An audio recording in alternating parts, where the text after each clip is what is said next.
Hi, Eric. It's John.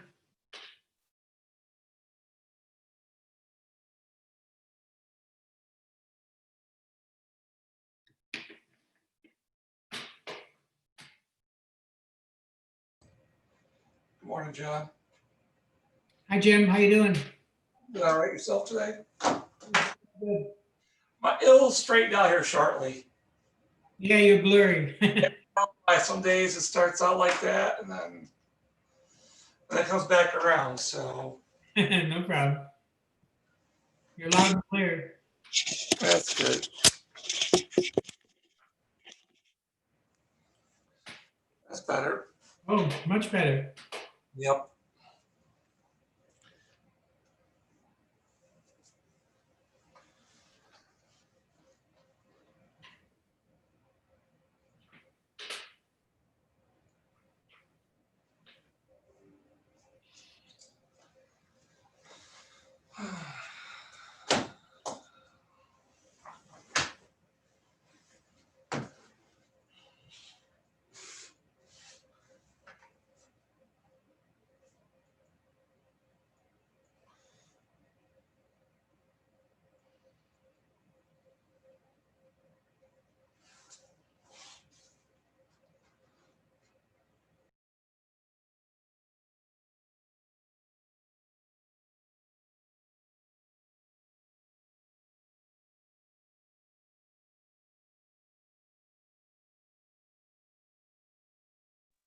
Can you guys hear me okay? Cool. Yeah, I hear. Yeah, you're on, Eric. Okay. Jim, are you joining us for a specific application?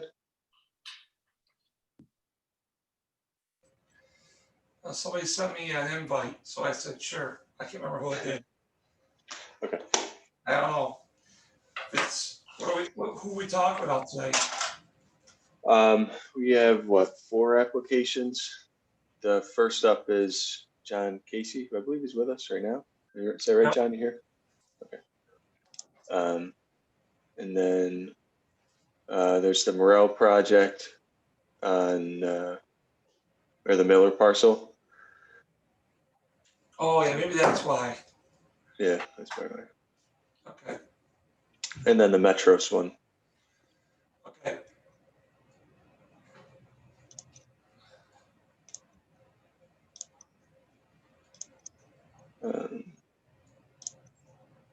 We're still waiting on Chuck and Chris. Let me text them.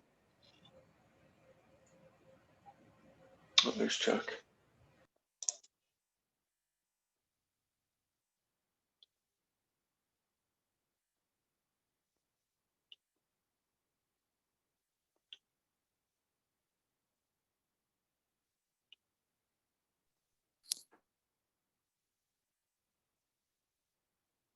Morning. Hey, Chuck.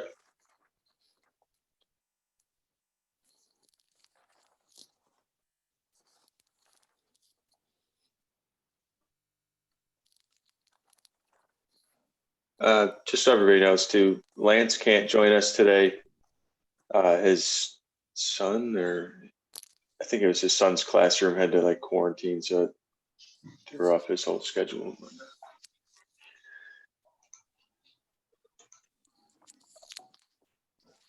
We got a good looking group here. Jim Fletcher. Hey, Chuck. Morning. Mr. Casey. Oh, Good morning, Chuck. and John. What else we got? That's it for right now. That's it for right now. Okay.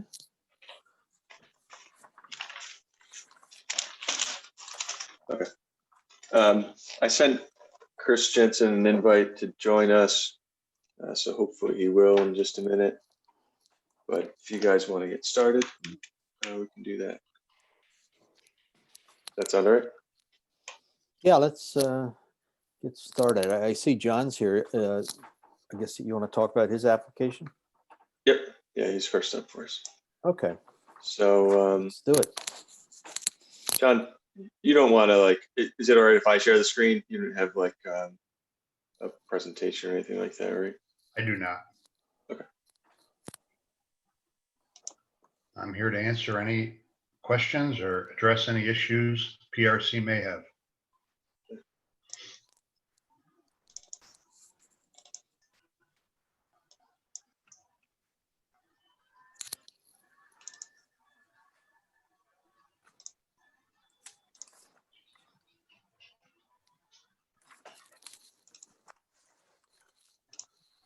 Okay, so John, you provided this most recent site plan. Eric, could we go back a little more Sure. of the history here? I know this thing has been over months and months and months, so. Oh, it's getting into years at this point. So it was, Well, the shoreline was approved to be protected, I guess, with a riprap. That was back in 2019. Right around the same time, there was also an approved shed, or I shouldn't say shed, an accessory building mhm. right in this location. I think it's probably moved a little bit, but Actually, so, add clarity to that, Eric, sure. if I may, please. Yep. The shoreline revetment permit was issued on October 29th of 2019. The shed permit was issued on April 6th of 2020. And that application showed the shed, I want to say approximately 11 feet from the shoreline. Well, that could have been in the revet. Well, no, it wasn't. I believe that drawing that was approved for the shed showed the shed at 11 feet from the shoreline. But I might be getting that confused. But to your point, the shed permit was issued on 4/20/20. And that was a permit, John, issued by the town of Canandaigua? It was Okay. post stop work order and post notice of violation. Okay. And there it is. Yes, it shows 11 feet, I believe. So look, going back a little more in the history of this thing, John, with your home construction, there was nothing to be affected along the lakeside as part of that, right? This is all a separate application. The house is done, buttoned up, C of O issued, so that's all done. So now we're talking about a separate application that was submitted by you for this work along the waterfront, right? Correct. Okay, I'm up to speed.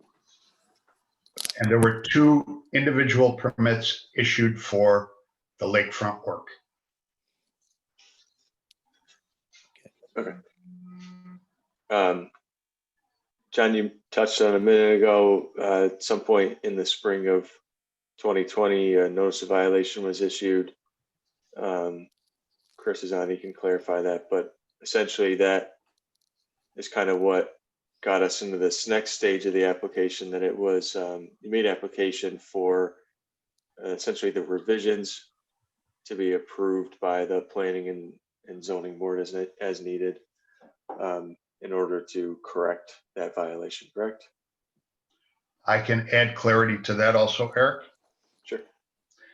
On March 26th, the stop work order was issued.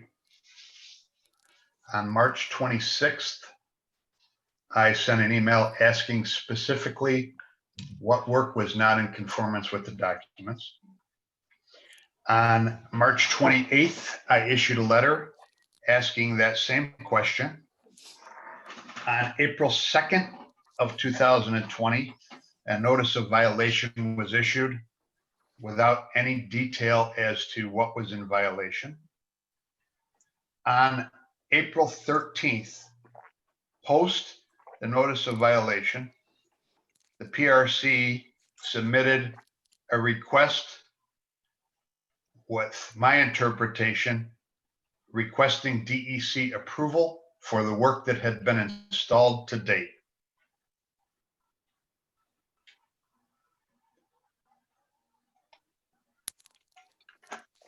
Hope that helps.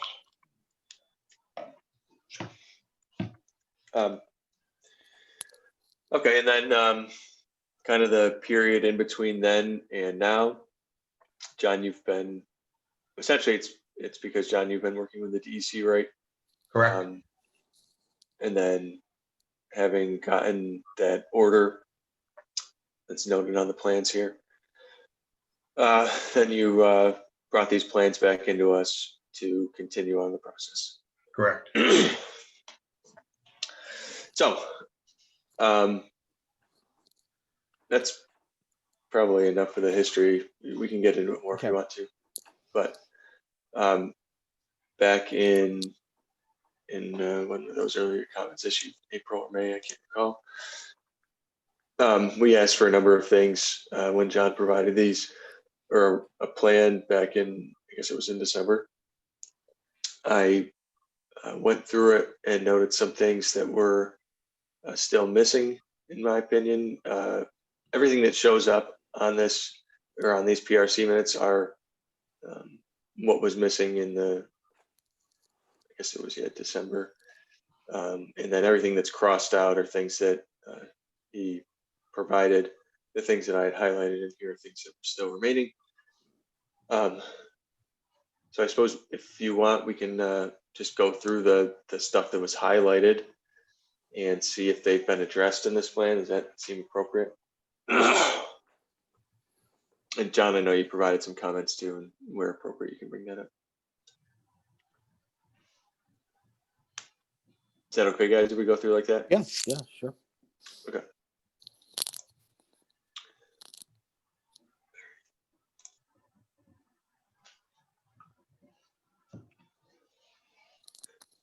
The plan is stamped, but not signed. When Anthony gives us the original, he would do that. But it's stamped by a surveyor. So we're requesting that it actually be stamped by an engineer. Is that correct, Chris? You're with us now, right? You're muted. Chris, you're muted. Yeah, surveyor can only stamp plans which show existing conditions, no proposed features.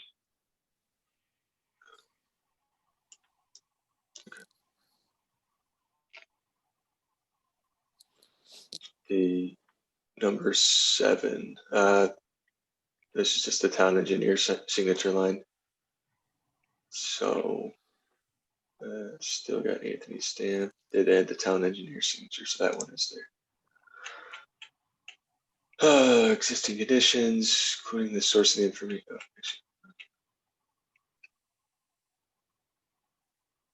So I highlighted the elevations mostly just to say we wanted to see the mean high water mark as it was in the 2019 approved plans by the planning board.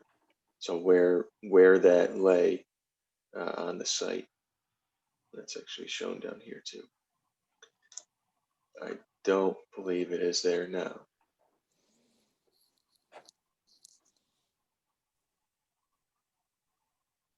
So It is not shown. It is not shown there. Yeah. So the way that what we're go ahead, Chris. looking for is a plan that shows a pre-existing conditions, because right now, according to the town and the violations, we want to see what was there before all the fill was placed. So a plan that details existing conditions prior to this, because this is there and we know it's there. Well, we need to know, because what we're approving is what you've already placed to try to get rid of the violations and everything. We want to see what was there prior to placement of all the fill into the lake and everything like that. You have that in a previous plan that was approved. We can't include previous stuff in this application. You need to provide new documents. If you want us to use those, please re-provide those. I have provided new documents. This is the new document. We need to see one showing the existing features prior to the fill being placed. Why do you need to see that? Because on the town code, it requires existing conditions. This is the existing condition as approved by DEC. The town asked me to get DEC approval. I have agreed to do that and initiated contact with DEC. I have been in discussions with DEC for nearly 8 months, and DEC has approved the work as installed. So this is the existing condition with the modification at the south end of this drawing. So we did speak to the DEC last week and the week before.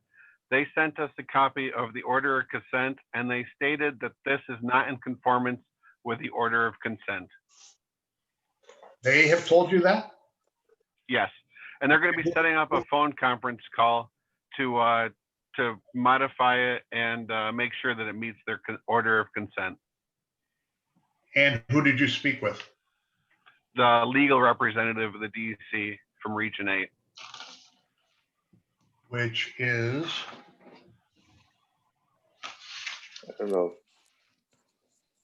Chris, I don't know if you can pull it up right now. Not sure. I can't, I'm in my car. Dusty, John, can we get you that after the meeting? Dusty Tinsley? I couldn't tell you right now. It's Christina something, which is the DEC rep, and then their legal team had contacted us stating Yes. they were going to they're going to set up a phone conference to better clarify what needs to be removed. They said that small triangle doesn't meet the requirements, that they want everything south of that tree that was placed as fill to be removed. That is exactly what they have shown me, and I gave you the language. I sent you the language. No, I understand. I'm just saying they stated that this does not meet their order of conformance. And Dusty Tinsley is the attorney from the region that I have been working with. Okay. John, can we fill in any details, I guess, after the meeting? Because again, Chris can't tell you exactly who he was talking to or whatever right now. Well, it sounds like we need to have this conference call that I'm being told that this is not in conformance with. Yeah, Before. so they're going to have a conference call, and our town engineer is going to be the one on that conference call, and then they're going to come up with what needs to be removed and to the extent of what needs to be removed. Did they give you an idea when that would be, Chris? Their legal team is going to set up the meeting, so I'll forward it to everyone. Mr. Casey will be on that phone call as well. Okay.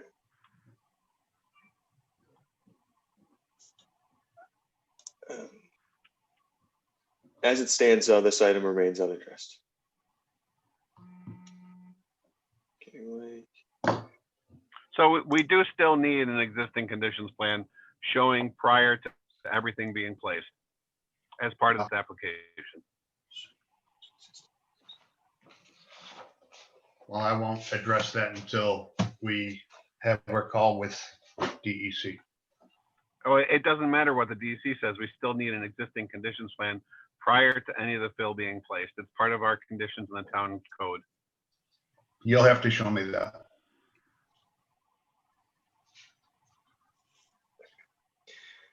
Let's see. The retaining wall is shown as existing, but was not on previously approved plans. Should be considered and shown as proposed. Again, it's part of the existing conditions plan, what was there prior to everything being placed. Is the wall in non-conformance with anything? It's a structure setback from the public right of way. It is not in the public right of way. I'm saying we need to show the setback and we need to have that as part of the project. So you need to provide an existing conditions plan that shows what was there prior to all this illegal fill, the wall, the patio, the pavements and stuff like that.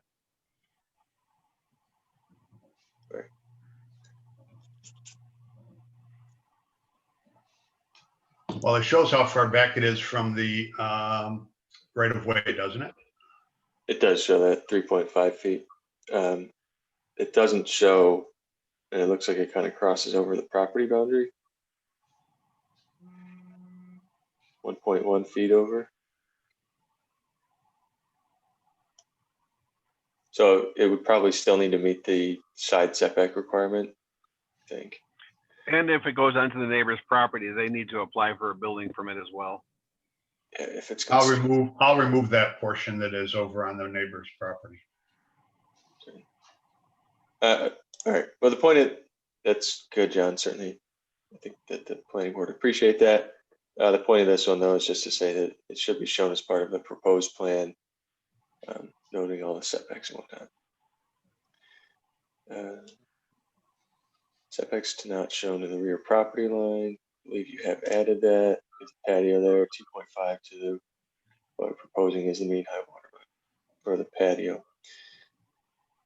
So I want to go back, and I'm going to ask a point blank question. So if we show the existing conditions prior to DEC approval, to what end are we showing that? It's the town's approval you're looking for, not the DEC's approval. So the town has to approve. So if the town does not, who has to approve from the town? Planning board, potentially the zoning board. Was being placed. Chris, I think you're kind of cutting out a little bit or something. Yeah, What sorry, would- I got a phone call. So what, the planning board would need to approve the fill beyond what need- was approved? Beyond what was approved previously, because the plan approved previously didn't show anything except for riprap against the existing shoreline. Well, that is subject to conversation. It's subject to planning board review. It's not my determination. It's not our determination. We need an existing conditions plan and we need a proposed plan. Well, there were details on the drawings that were in conflict or in discrepancy with the large scale plan. So I'm not necessarily agreeing that what is shown on the large scale plan has not been installed per the details shown on the drawing. And I believe details have precedence over large scale drawings. Site plan has precedence over details.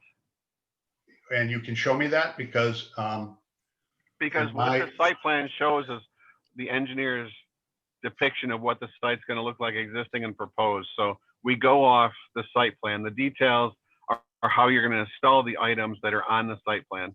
And this is a conversation that really isn't a PRC conversation. It's something for the planning board to review. We look at the zoning code and see what the zoning code requires, which is an existing conditions plan. And we state that you need an existing conditions plan. We have no authority over what's here, what's there, what's going to be proposed and everything. That's the decision of the planning and zoning board. Okay, so the planning board needs to review the existing condition versus the condition as installed. Not as installed, as you're proposing it. Well, Because it is technically it's not, installed. because technically it's not supposed to be there yet. So they have to see the existing conditions prior to anything being installed, and then what's going to be installed. Well, that's not reality and that's not the truth. Then we have to move to notice to appearance tickets and everything like that, but which we're trying to avoid by going to the planning board and zoning board. So my intent is only to get you in front of the planning board and zoning board so you can get approvals for these site plans. So we need an existing conditions plan and a proposed conditions plan. And what does the zoning board need to approve here relative to this? The setbacks requirements. Okay, When they so granted your variance in the past, as they always do, they condition it on the plan prepared and presented for them. yeah, So so changing the plans further. the setbacks are in excess of what was approved previously. It doesn't really matter. matter. They made their determinations based on a plan provided, and now they have a different plan, so they have to go seek. You have to seek approvals from them as well. Okay, It's not PRC that makes any determinations except for whether or not you have a complete application. We're waiting for a complete application so they can make the decisions. okay. And- We're and I understand. So then the issue with DEC is whether this drawing meets the intent of the order of consent. Which they stated it doesn't, it isn't sufficient removal of fill on the southern portion. So why is the town getting involved with that? Why don't I address that with DEC? The DEC has requested that we be on a phone call and discuss what's being DEC proposed. requested that or the town requested that? They requested the conference call. Okay. We're running a little short on time. So John, we gave you kind of the 9 to 9:30 time slot, so we only have a few minutes left. Do you mind if we kind of run through the last couple items here I'm that clear. are on the PRC minutes? Okay. The northernmost tree that was on the original approved plan, not shown as being removed. So there's that one, but there was also one, I think, right around there. There is a lilac bush there. It's not a tree. And Anthony Venezia said there is no tree there. It's just the lilac bush. So this, what they're showing there is a lilac bush. Yes.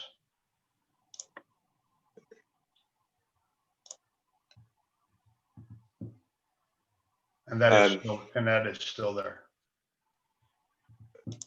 My suggestion is to just add it back for clarity when the board reviews it. Chuck, you can jump in if you want to see it there. I think it might also be of benefit to you when you're, saying, or you're presenting it and saying that it's like, in compliance with the Yeah. shoreline guidelines. Yeah, if it's not a tree and it either has or will be removed, and it's now a lilac bush, it should show as a lilac bush.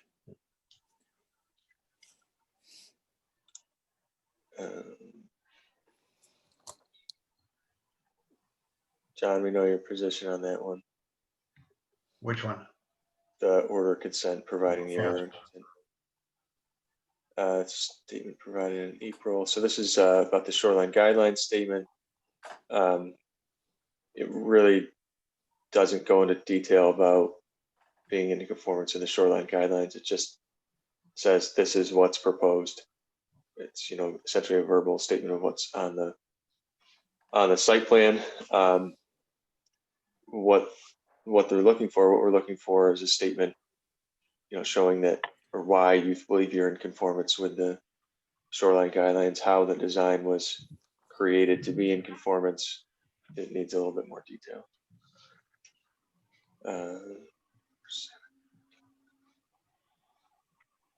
Surety, narrative of the required area variances. That one's blank because it wasn't exactly clear at this point. Don't think that that's been provided yet, and that's fine. I think it's so subject to the determination as long as we have all the information. Your show how a proposed plan compares to the site plan signed by the planning board chair. So that's pretty much what Chris is saying.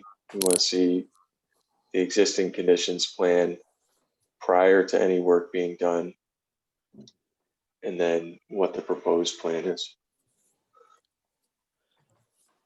So there are still some items that haven't been addressed yet, it seems. So let me, just for clarification, when you say you want to see the proposed plan, are you saying conditions prior to my submission for the initial revetment?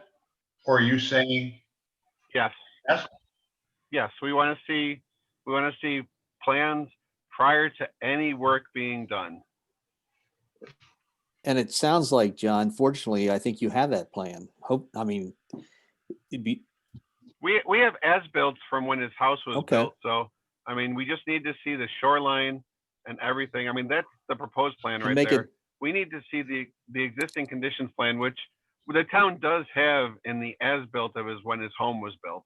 I'm just, so You you know, make that part of this application just to show it as existing, and then have the proposed or what's there now as part of the construction as being the actual application.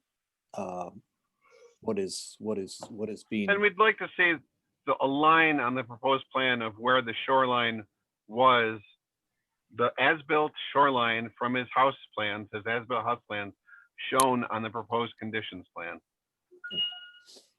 So you just need the mean high water prior to any work being installed. Is that accurate? We need to see, so when you gave us your as-built of your home, you had the other side of the street shown with the street, the staircase, the tree, the shoreline. If you show that as existing conditions plan prior to the build, that's pretty much what we're looking for. Okay, Yeah, and John, to your question, there's, our preliminary site plan checklist has all the things that we're requesting, as far as existing conditions, what we're looking to see on how the site was before. yeah, well, that helps because Yeah. I understand if you're looking for the existing conditions prior to any work taking place, I can put that on the plan. I Thank you. believe I can put that on the plan. Well, town engineering could do an overlay if we don't receive it, but we still need that existing conditions plan per our town code. Is that something you can send me and I can have my engineer put that on the drawing? Your surveyor, I believe it was Venenzia, did an as-built for your home. Yes, So if you just want to overlay the lines on proposed, but also provide what it was prior to being built and stuff, yes. I think Anthony did It's the gonna be- survey for the. It's gonna be Maharan really team. schematic because it's just going to show existing conditions. All it was down there was a couple trees, a staircase, and the shoreline and stuff. that's it, right? That's it, right? No, it isn't. That's the Not proposed plan. exactly, but it's, Yeah, that's proposed. Okay, So yeah, just talk to Anthony and he has the existing conditions prior to everything because he did the as-built. and if I have some questions through this process of me doing this, who do I direct them to? Both Eric and I probably. Okay,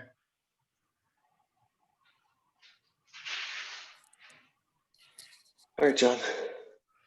okay, thank you for your time. Not to prolong the Chuck. discussion, but I recall that there was an issue with the county.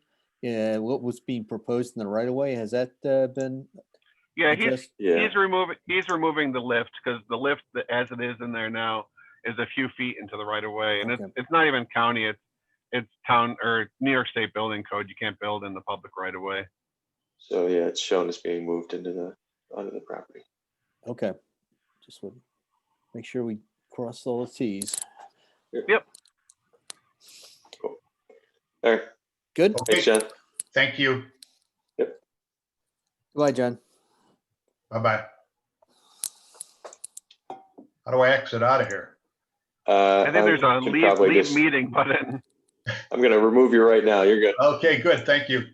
See you, John. Okay. Next up. Next who do victim. We have Jim Fletcher.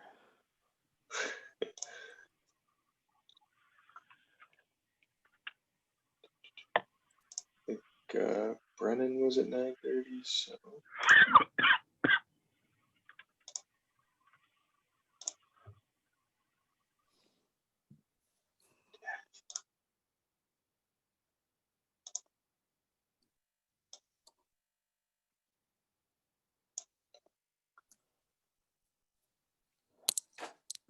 Brennan, you here with us yet?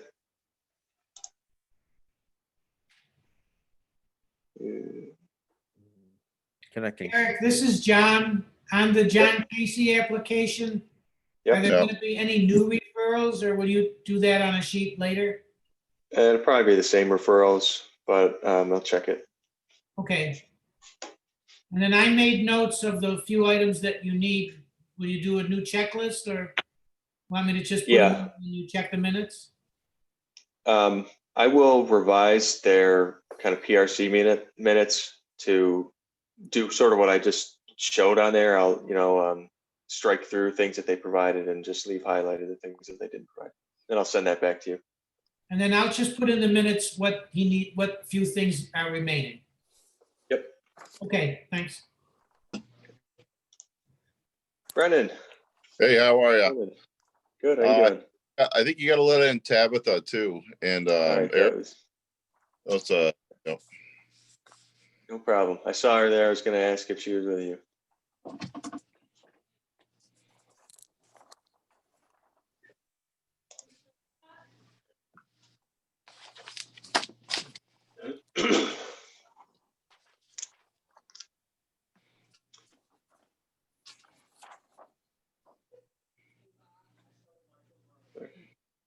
Do you want to go over the changes from prelim, Yeah. I guess? yeah, that'd probably be a good start, right?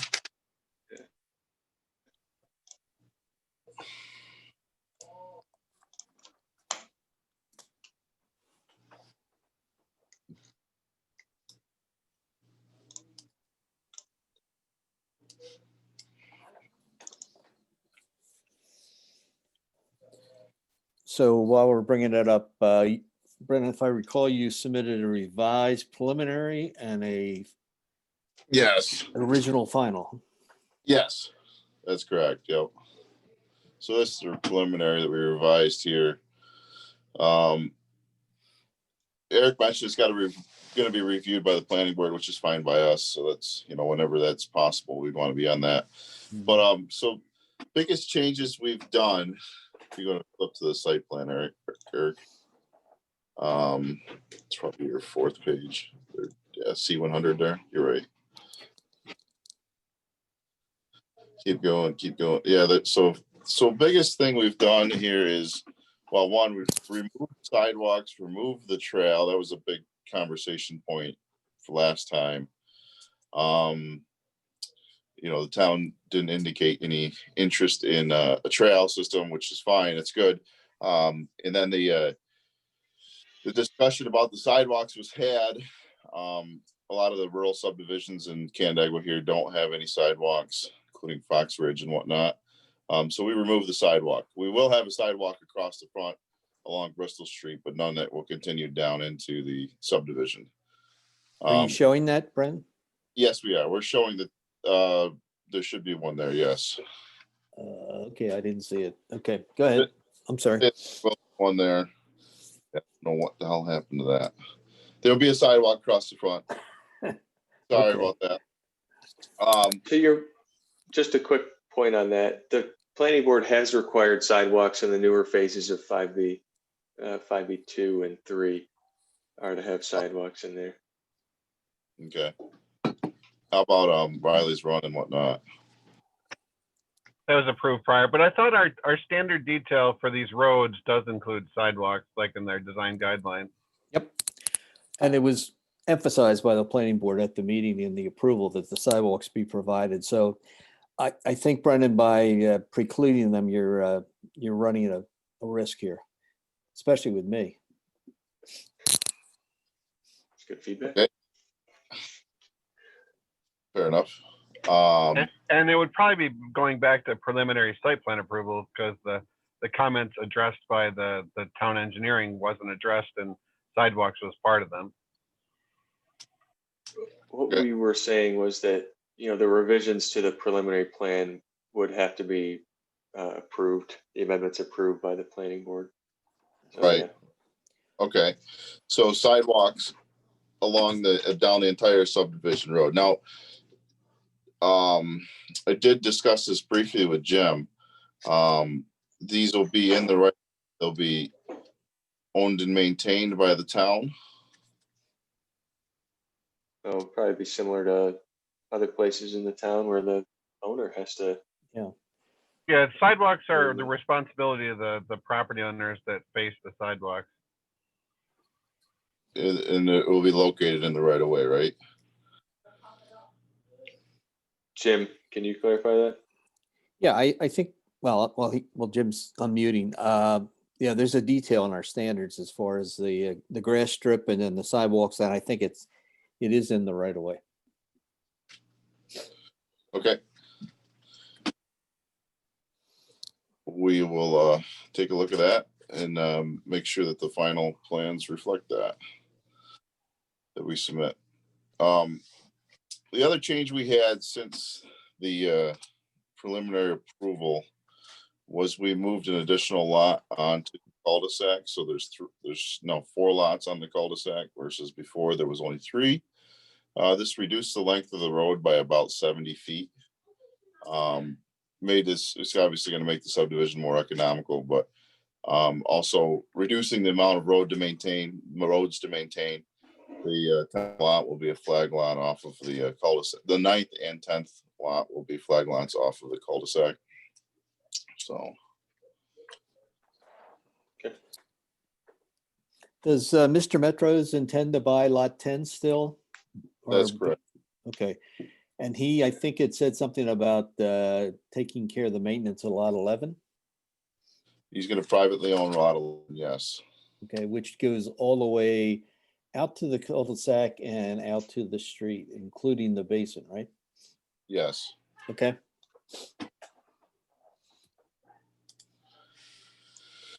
Eric, you want to open that email real quick, Eric? Sorry. So just in addition to that, then he's going to be the one, or whoever owns that lot is going to be the one that states that they're going to go into the stormwater facility maintenance agreement into maintaining the infrastructure, correct? So that was my next, well, I was down to further, but we wanted to discuss this even further because the ownership of the stormwater management infiltration basin and maintenance of that. Obviously, the developer would like to have the town take the operation and maintenance of that infiltration basin. Yeah, we're trying to avoid taking responsibility for additional infrastructure and everything on privately owned property. I know the easements would be in place, but unless it's in a drainage district and there's funds and stuff and we create drainage districts and everything, we would need the funding in order to maintain that. So we've been really trying to avoid additional maintenance and agreements through the town. I understand that, Chris. I understand the town's perspective on it. I mean, we could make the pond, the infiltration base, it's not even gonna be a pond, it'll be a dry pond.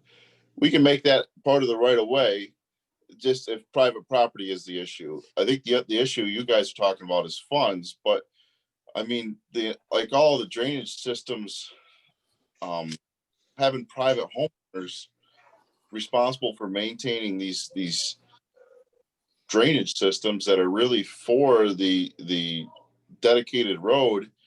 I mean, isn't that going to be a big problem for the town going forward? You're going to have to force the residents to do something about these ponds. Which is why we have the stormwater maintenance agreements that they sign as part of the NOT before we close that out. I understand that.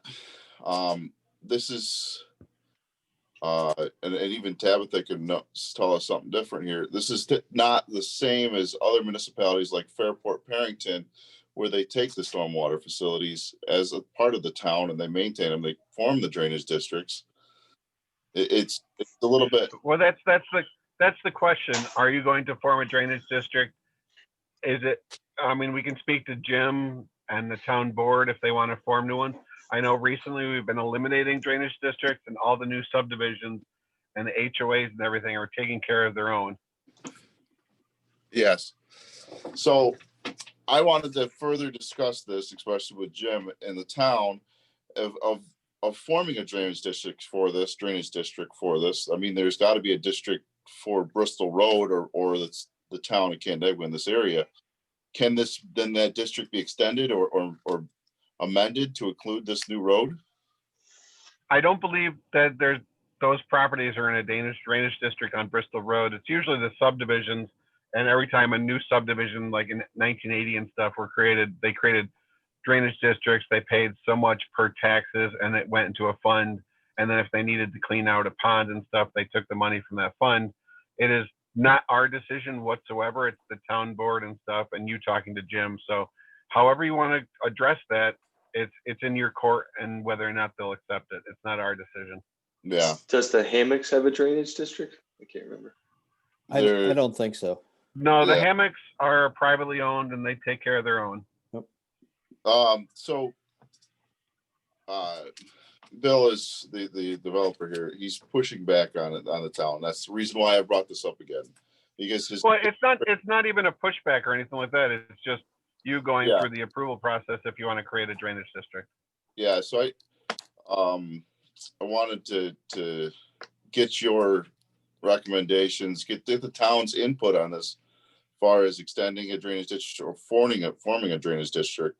It Yeah, doesn't, so talk to Jim and see what the process is. Talk to Doug Finch, and if you want to get that process started, it would probably be a condition of approval or something like that, or we couldn't approve it until you decided what route you're going to take or something. But Yeah. Yeah, my personal opinion, and just because I'm the stormwater management, is we have a lot of stormwater infrastructure that we have to maintain at this point, and adding more is contrary to our recent decisions and approvals. fair enough. This Did is, we- John- this is John. The Hammocks Drainage District was dissolved in 2019, and there were 6 drainage districts that were dissolved at that time. So they've been dissolved, and the Hammocks Drainage District was dissolved in November of 2019. Would dissolve be absorbed by the town or dissolved into a private entity? Dissolved into a private, so they have to maintain their own. Okay, so that reduces the amount of tax on these, on the owners, I'm guessing, right, by doing that? I guess that was a question. Yep. Yeah, so if you're in a drainage district, it's added to your tax bills of so much per thousandth or something like that. Okay, well, to be continued.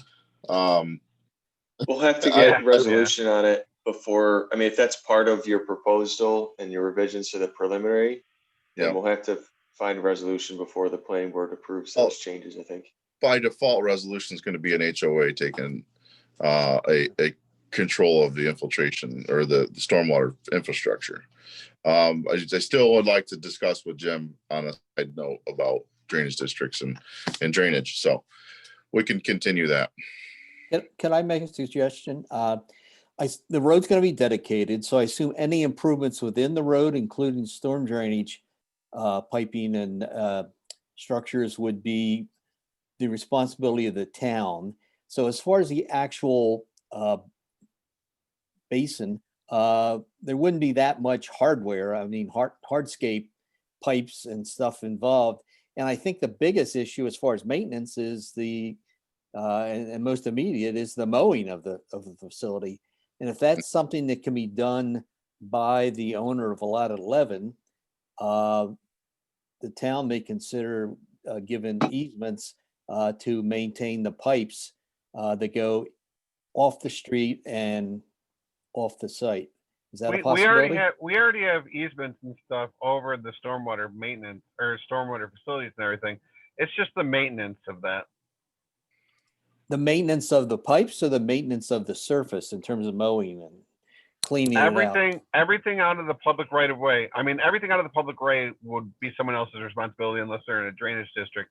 We go around and we have a new vacuum truck and street sweeper where we clean out inlets and stuff along the road and stuff. Yep. But the stormwater infrastructure mainly is rooftops, driveways and everything go to catch basins and go to the pond. The sediment comes out of it before it leaves the site. So that sediment builds up, and it probably won't build up much in this case and stuff. So 15 years, you might need to get a small excavator out and clean out that pond. But those are the issues that the town historically is trying to get away from, is hiring excavators. And then when you clean out that material, you need to spread it out somewhere because it has all the runoff and everything from buildings, and treat it before we dispose of it, kind of thing. Okay. So it's not the pipes themselves, it's what goes into the basin and the surface of the basin in terms of mowing it and that. Okay. All right. Understood. Sorry Okay, to so delay. look at that conversation and have a resolution. The buffer along the eastern side of the road, we're actually going to remain as existing. We had a bunch of pine trees planted in there before. Then actually the vegetation extends onto the hammocks, so it's real scrubby, brushy, native vegetation. So we plan to just keep that, protect it, don't disturb it. That's probably better than any pine trees we could plant there that would be suspect of dying and disease. So we're going to keep that vegetated buffer along that eastern line.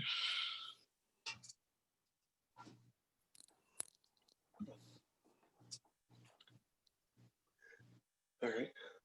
Those are the big changes we've done for this the amended preliminary. And then, assuming that those changes or some version of those changes gets approved by the planning board, the final is really not going to be much change from that, right? Well, Right. that's the question. If he puts sidewalks in and addresses all the engineer's comments and everything, is it now preliminary final because they got preliminary already? So could they go to final because they're putting and addressing all the comments of the engineering? Well, because of the conservation subdivision process, he's got to go through it two-stage. But in practice, he could probably get the amended approval the same meeting of Well, we the could also- final approval. But I agree. Yeah, I mean, we could also do amended preliminary, the first or the last weekend in January, the first weekend in February, and then do the final the last right. meeting in February. That's why I did them both at the same time. I knew it was going to cause some confusion, but we've got a lot of time before that final occurred. And that seems doable, I think. As long as we get the stuff about the stormwater figured out, I think. Yeah, And the amended preliminary makes sense because you did shorten up the cul-de-sac. You did have a new lot configuration in the back of the cul-de-sac. So, I mean, you have amended the plan. So let's get approval on that, and then, if okay, go to final. that's fine. Cool. I will work through a checklist and get that out to you, John, to share with everybody, or I'll share it to everybody later today. And then Brennan will get the minutes to you if there's anything missing, which I'm sure it's probably mostly there. Eric, does this go back to to a new public hearing because it's an amendment, or is that part all taken care of?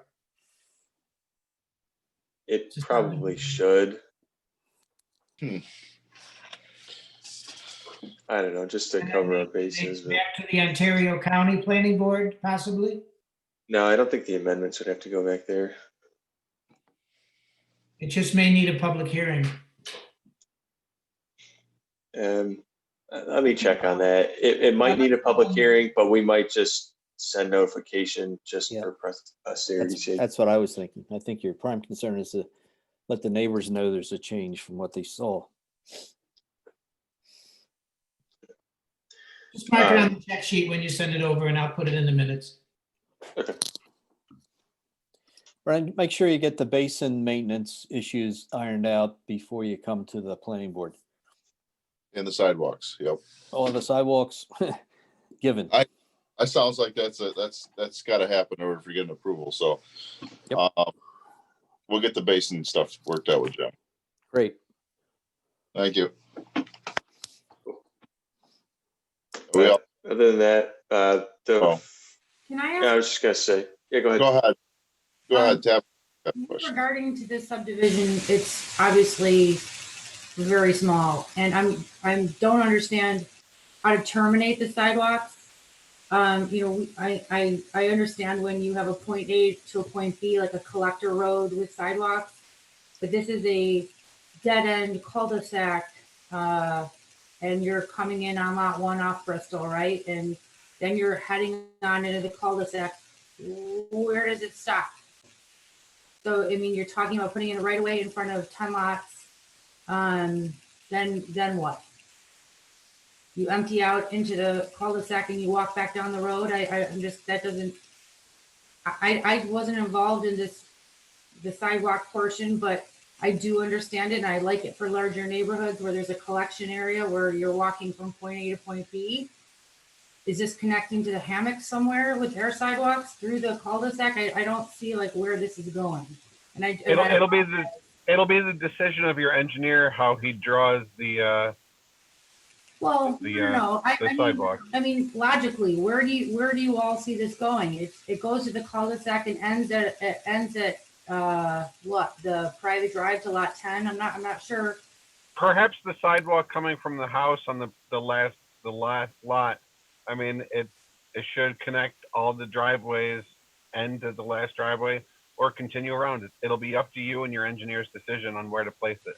Okay, it doesn't make sense to me. I mean, it just is a dead end and terminates.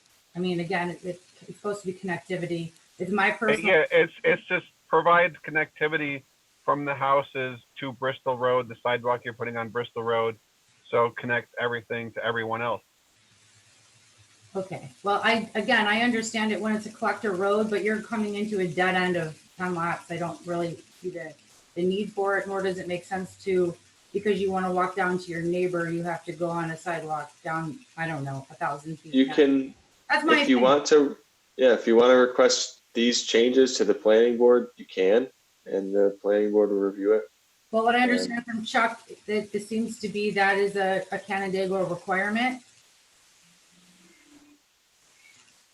Yeah, we have emphasized the installation of sidewalks in front of new developments, and what happened in the past is, people said we have sidewalks to nowhere.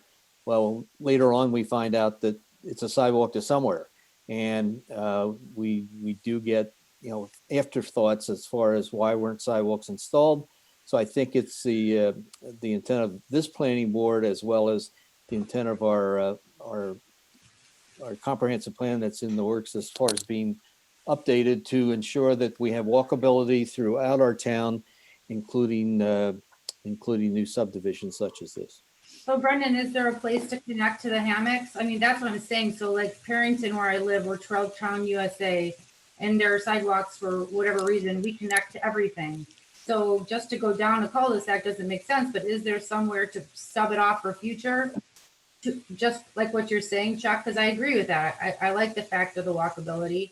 I don't think it should just die at lot 10. Does the hammocks have sidewalks that connect to other properties, or is it just self-sustained? Well, Next to Bristol Road. Yeah, sidewalks, Bristol Road, yeah. there is a sidewalk that goes, that goes to Cornell Road, which is a part of that loop road for the hammocks. It doesn't extend towards the west to connect to this property. We're gonna extend a sidewalk across the front as part of the application, across the front of Is Bristol there Road. anywhere like back at lot 10 that it goes to connects to Amber? Is it, no, what is it? Not Amber, it's the hammocks. Is it, Hammock.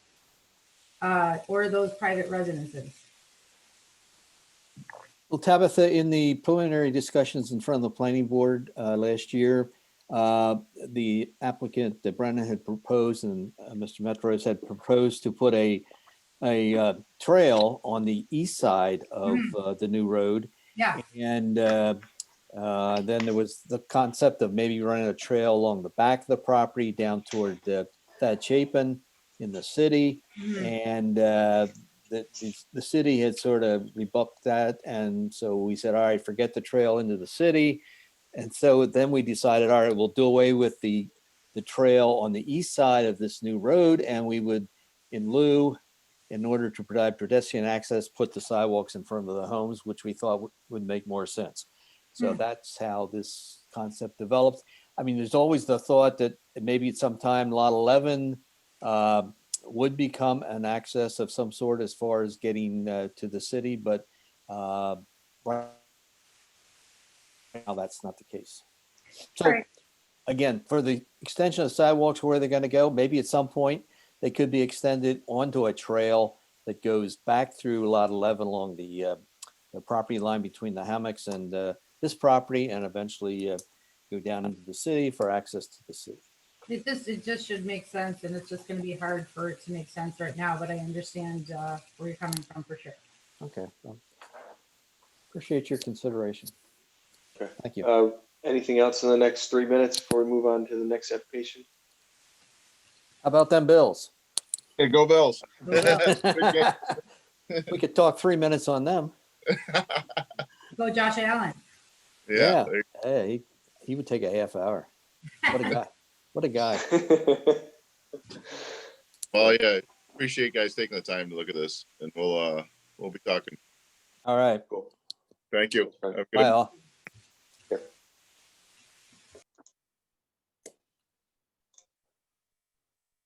Gee, Jim fall asleep? Oh, there he is. There. Jim, you have any comments on what we were just talking about? I'd be curious to know how the sidewalk lays out with the existing utilities. There could be a potential issue with the county sewer. I think the sewer's in the street. Okay, Yeah, but it's gas. I think they had gas and water on that side. okay, So you, and maybe obviously cable communications and that kind of Right. stuff. and then I'll have to look back at the detail of the stormwater again. I don't recall. I know there was some swale there, bioswale, Chuck, but I don't recall what it was and what it was doing off the top of my Okay, head. we'll take a look at it. So, The next one should be pretty quick. This is Ed Kurowski on McIntyre Road. It's just a variance application. McIntyre. Where the hell's McIntyre? Okay. Hey Ed, you with us? Yep, I'm with you Morning. guys. How are you? Good, how are you? Good. Okay, so I got your site plan pulled up here. Pull up your building permit application and your zoning board application. And then we're gonna just let you walk us through what's going on here, what you're proposing. Sure. So I'm proposing, I'm gonna self-build.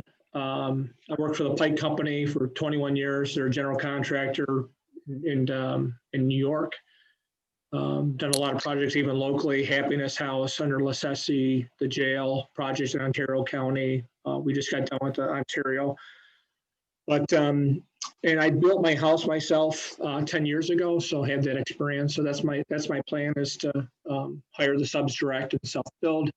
I want to do a 2-level garage. So it's a 2-car garage with a storage loft. I am designing the building to have potential future occupancy. So if I want to put a fitness room or a game room upstairs, the project is being designed to do that, although that's not my original intent now.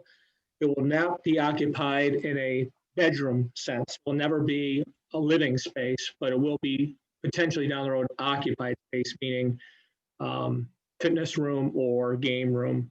But for now, it's storage. I need to get stuff out of my basement into this building so I can expand and build an office downstairs or do something downstairs to accommodate what's going on in the pandemic. So just as a comment to that, Yep.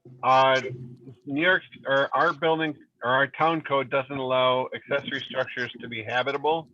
So you would need a use variance at that time. And if you are designing yourself and everything and plan on doing that in the future, make sure you build it with all the required vapor barriers and ventilation and everything like that, because it would be considered a habitable structure and have to meet all the requirements in the New York State Uniform Code.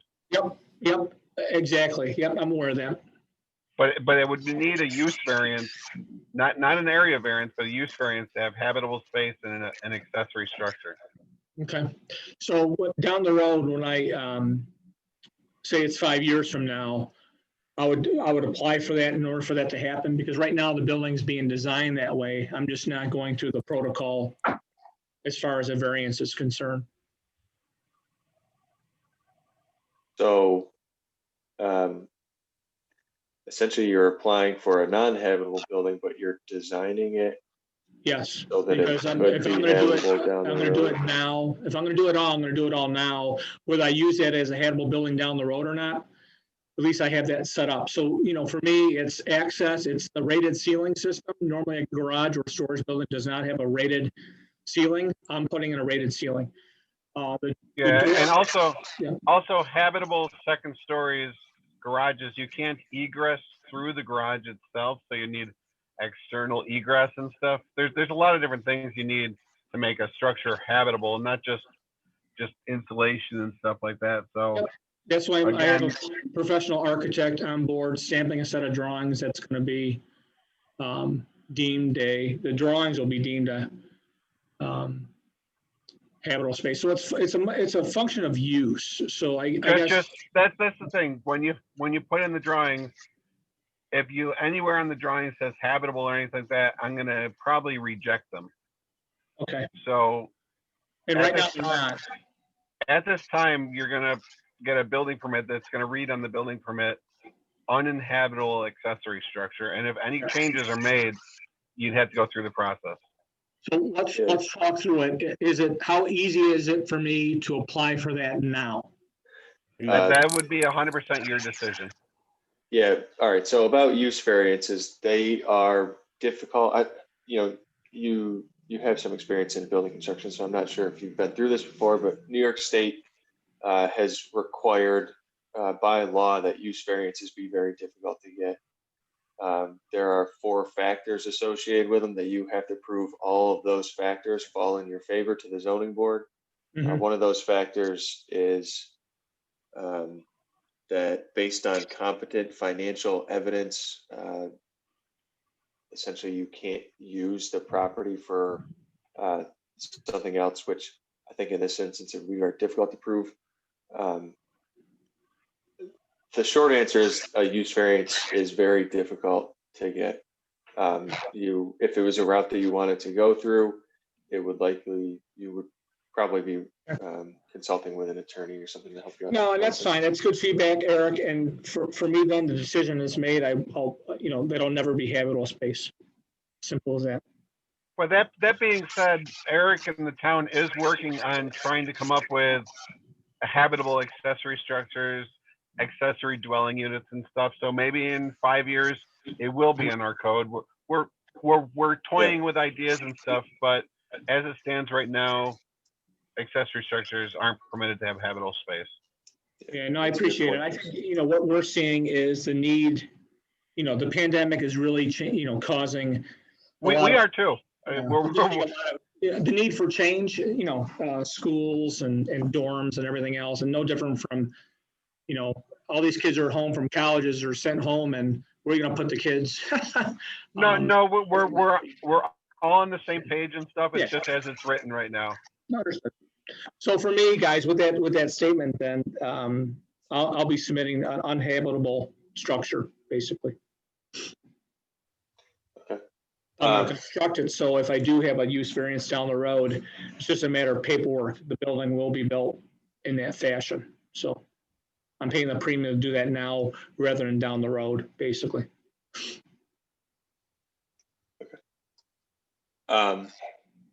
So the variance that you've applied for right now is just for the size, and so that won't change And the height. from any. Still be. Yeah, it's the height, basically. I believe the height restriction is 22 feet for a detached structure. I started off at 30 feet. I got it down to about 28'6", and basically I need enough height in the garage to store a tractor and store a boat, but yet enough room. And I worked with a truss designer to maximize that space. So it'll be used primarily for storage. Again, getting everything out of my basement and getting the stuff that are stored on the property inside a enclosed area. So that's really the need is for the height. I want to work through the 5 test questions real quick.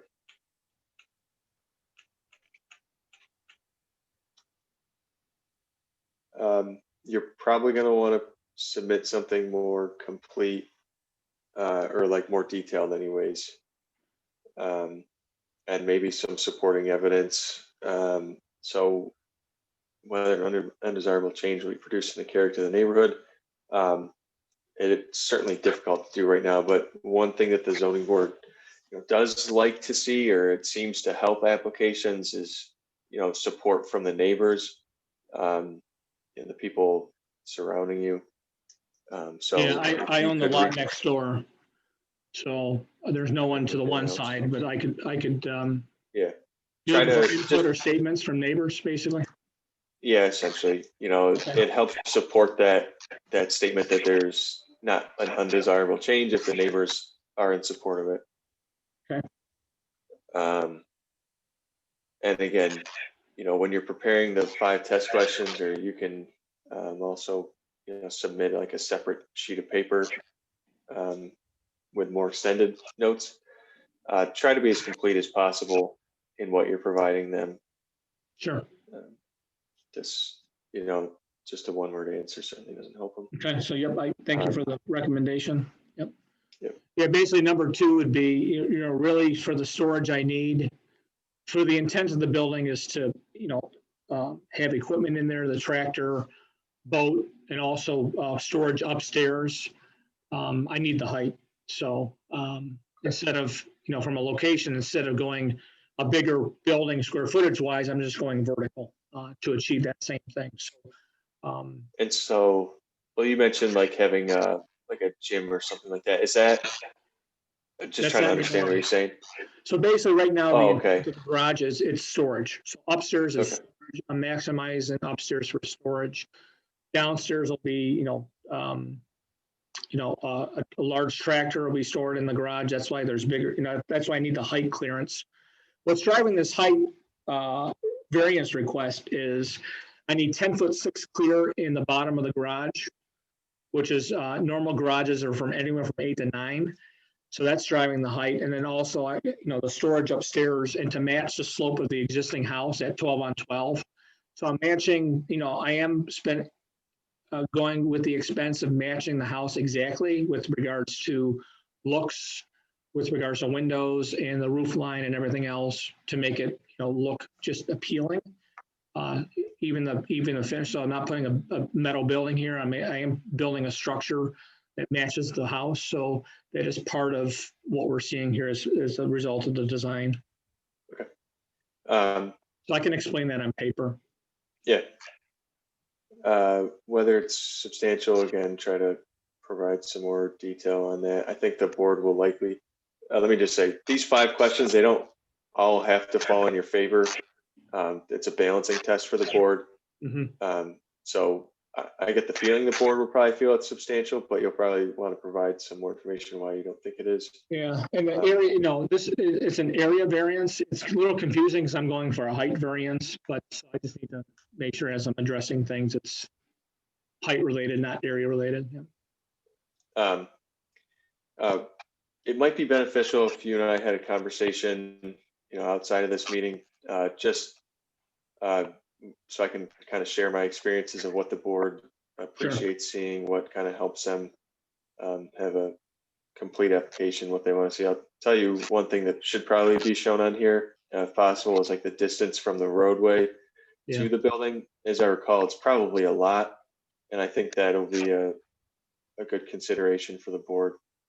Does it help at all, Eric, that, the property to the plan south I own? So there's a vacant lot right below this I own. It's another 5-acre lot that keeps distance away from the houses on County Road 30. Is that me explaining that at all? Would that help in a map or something like that?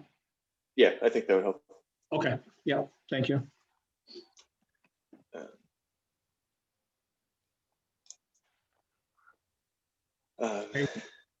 And this is most of them are self-created. I think the board will probably feel the same. But so let's have a conversation outside of this meeting. Sure. Yep. And I'll try to give some advice. Appreciate it. I would also recommend the board likes to see if variances have been granted previously. It's probably a good idea to submit a FOIL request to the town clerk's office to see if any for any height variances. Okay. What's the turnaround time on the FOIL request? I think they have 14 or 21 days. Okay. It's not like the state where it's probably 90 days, 120 days. Yeah. Yeah. I experienced that. No, Gene does a very good job of getting anything out quickly. Okay. I can tell you I that definitely know driving throughout the town, there's definitely structures that are higher than the allowance. So, but I'm not sure if it, if things were grandfathered in, because, some of those structures look like they're pretty aged, but some are new, so. If there are any that are kind of like in your neighborhood or in your zoning district even, which is the AR2, which covers a large portion of the town, Yeah. I would suggest trying to keep a list of that and providing that to the board too, to help support your application, especially if they're kind of nearby warehouses. Eric, with this being A2, which is probably the least significant out of all the zoning requirements throughout the town, is that in my favor with regards to, having some variance on the structure on the property? I'm not sure it will play a large role. I mean, the zoning, the requirements for building height are the same in the AR2 as it is the RR3, which is our most rural one, and it's the same even in the R120, which is our most suburban one. You just look at, They might consider it, but it won't be necessarily because of the zoning district, but more so because of its rural character, if that makes sense. They're larger lots, not necessarily because it's in the AR2, but also just kind of the way that it is. Okay. But we have just a couple minutes. Is there anything that you guys want to go over, or any questions that you have? Eric, are there any referrals for this? Yeah, there will be. I apologize. I don't have them filled out right now, but I'll send them later today. Okay, no problem, thanks. It'll probably be minimal though, since it's just single variance unrelated to site plan approval, no county planning board.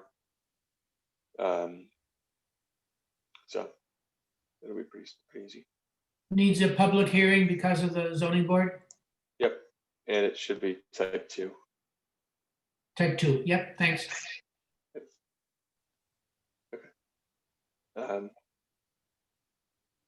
That there's nothing else. We'll let you go ahead, and I'll give you a call maybe today or tomorrow if that's all right. Yeah. No, I appreciate it, Eric. No, thanks for the feedback, guys. Everyone have a good day. Thank you. Thanks. Take care.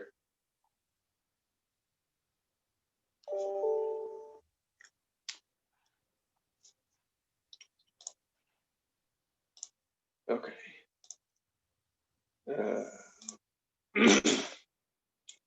Next up is Morel and Marathon.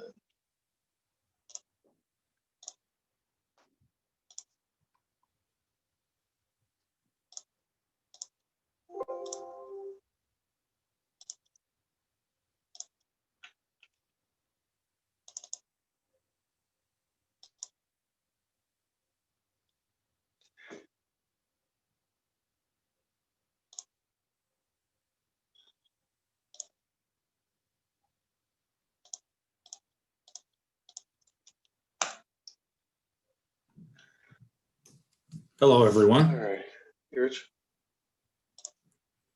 How are you? Good. How are you? Doing all right.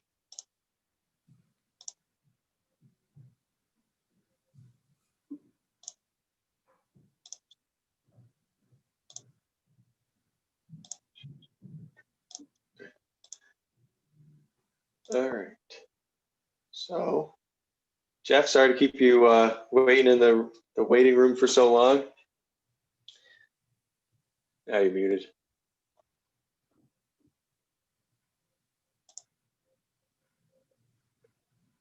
You're muted, Jeff. There you go. There we go. No problem, everybody. Happy Monday. It's a great Monday. All right. If you guys want to walk us through, and we'll ask any questions you have afterwards. Sure. Okay. Good morning and thanks. And also, I'm happy to share my screen as well if you've got. Yeah, if you want to share, I'm happy to let you do that. Give me 1 second.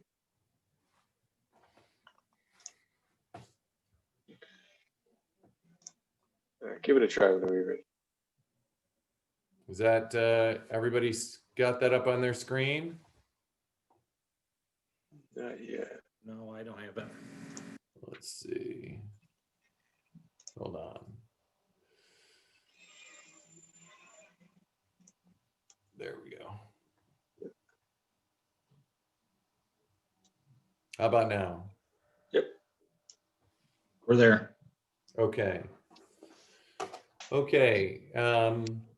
So we've obviously been before the PRC prior with respect to the Miller parcel, and what we're going to be coming into the planning board with is basically an extension of that project, keeping a lot of the same elements that we had received planning board and planning department guidance from prior, but then just doing a simple extension of that concept over to Parish Street as we've been able to acquire the 40 odd acres immediately to the south of the parcel, of the Miller parcel. So if you remember from the prior presentations, we had our main entry point sitting here off of Route 21, and we had come in on a single road and terminated, if you can follow my mouse, we terminated in a cul-de-sac approximately here on the kind of southerly, easterly part of the parcel. Worked through the dynamics with all the respective neighbors, so this shouldn't be of any new surprise to any of the adjoiners. And what we are now proposing to do is, instead of having a single termination here, break this cul-de-sac and simply follow by working with the grade, the existing contours of the Wilkins parcel to the south.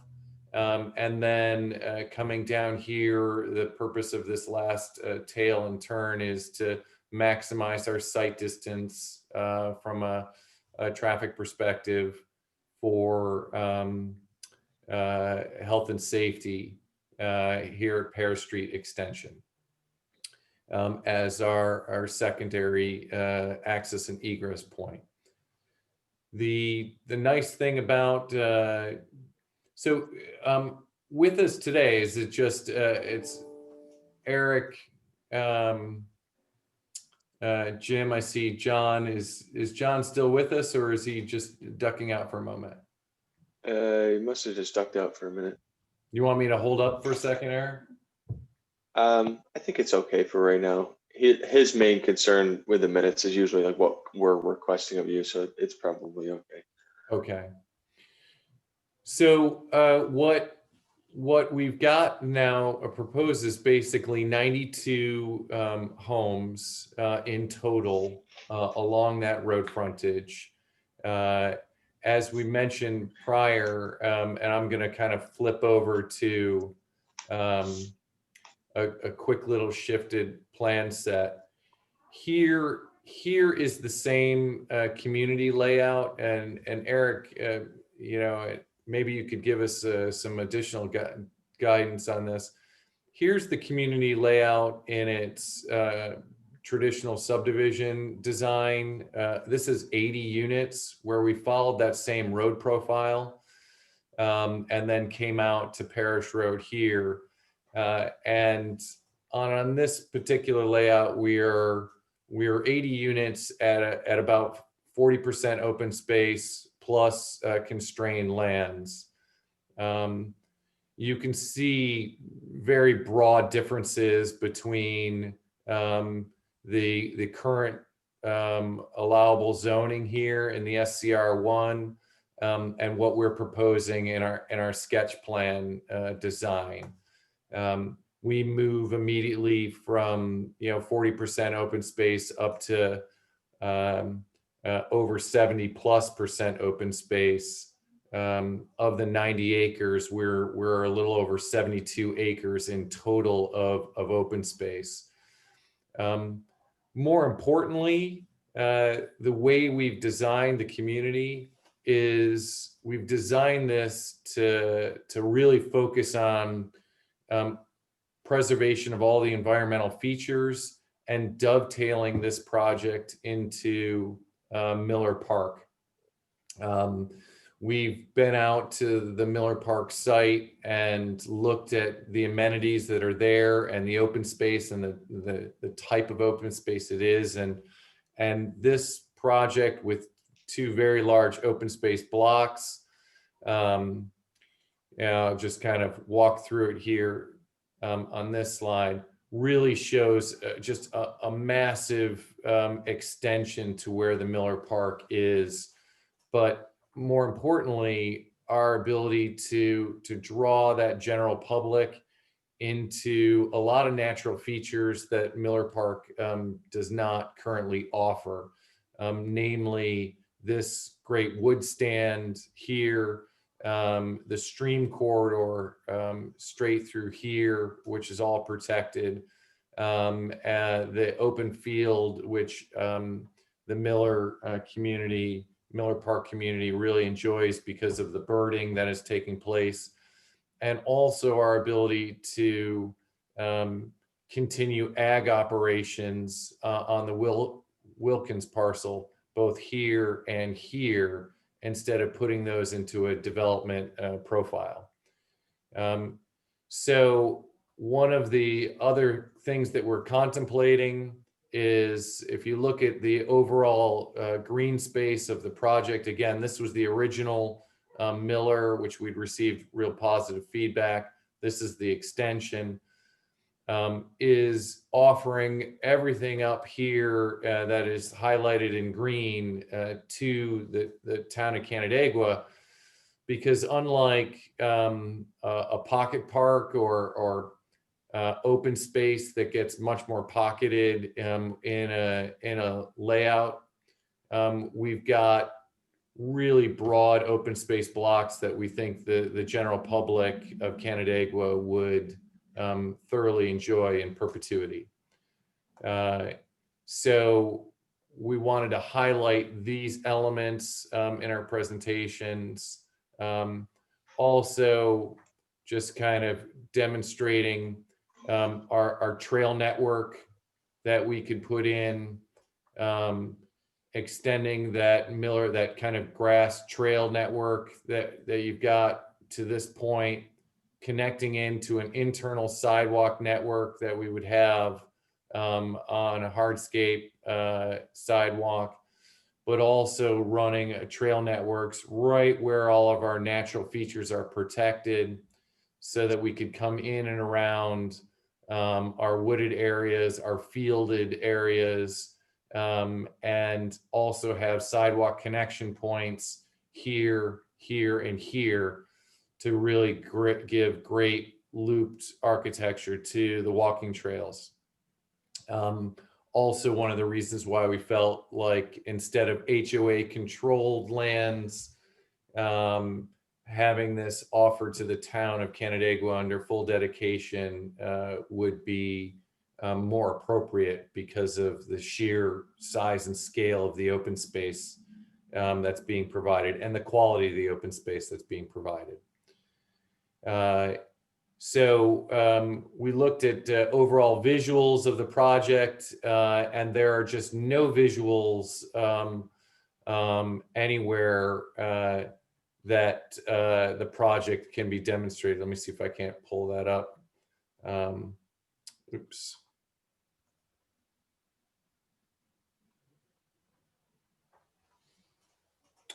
Sorry, it's a little quick sometimes when we try to demonstrate here and on the next slide where we are as far as sheer scale of distances. I'm standing here where Miller Park's across the street to my west, and we've got a mature hedgerow here and a 50-foot plus mature tree hedgerow, and I'll show this even zoomed in. This kind of east-west tree line buffers our entire site as we extend, and I'll bring that back to this parcel. That's this tree line here. And that is running east-west, heavy mature trees here, all preserved, and a backdrop here that is all in a preservation area as well, which are 50, 60 foot mature trees. So all of our visuals are of rural pasture and wood lines, and extremely well protected. The other thing that I wanted to highlight is we are looking to do our community in a low profile 2-unit, predominantly with some side load opportunities, empty nester component, so that that low profile also greatly enhances rural character visuals, because we are at a max height of 25 feet of our buildings, and we're not doing any 4-unit buildings throughout the entire layout and design. Much more arts and crafts, and much more in keeping with the area. As I mentioned here, if you look at this more traditional layout, colonial elements of even 80 homes would dominate the viewscape of the community, even though we achieve all the zoning parameters of 40% open space, et cetera. So with that said, we're really looking for guidance from the town board. Actually, I'm going to kind of go back to here. We will be going to the town board for the ability to move from 80 units to 92 units as far as a overall density bonus for the project. We're really optimistic that would be seen as very favorable, as we're extending Miller Park, providing those park amenities. But also, more importantly, because of our need to kind of have 2 points of entry and exit. If you see, we're still going to extend this road at 80 units or 92 units in all circumstances to fully distribute our traffic profile. The nice thing about empty nesters is it's an off-peak distributed traffic profile. These are our 2-bedroom units, so they're not going to be generating traffic, but we can split half the community to Parish Street and the other half of the community to Route 21, versus before, all 55 units in a terminating cul-de-sac here.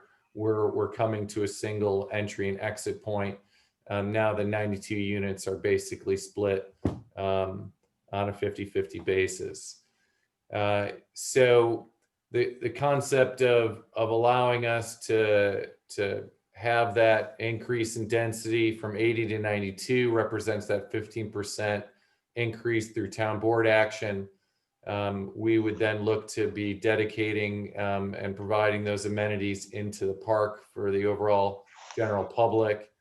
And we just didn't see any reason why it wouldn't come to fruition, just removing units along a road that's going to get constructed anyway. We just felt like doesn't make any good planning sense. The town loses the tax base. It's servicing the road on a dedicated basis. The empty nesters are full tax contributors to the school district, and the empty nesters are great contributors into the local economy.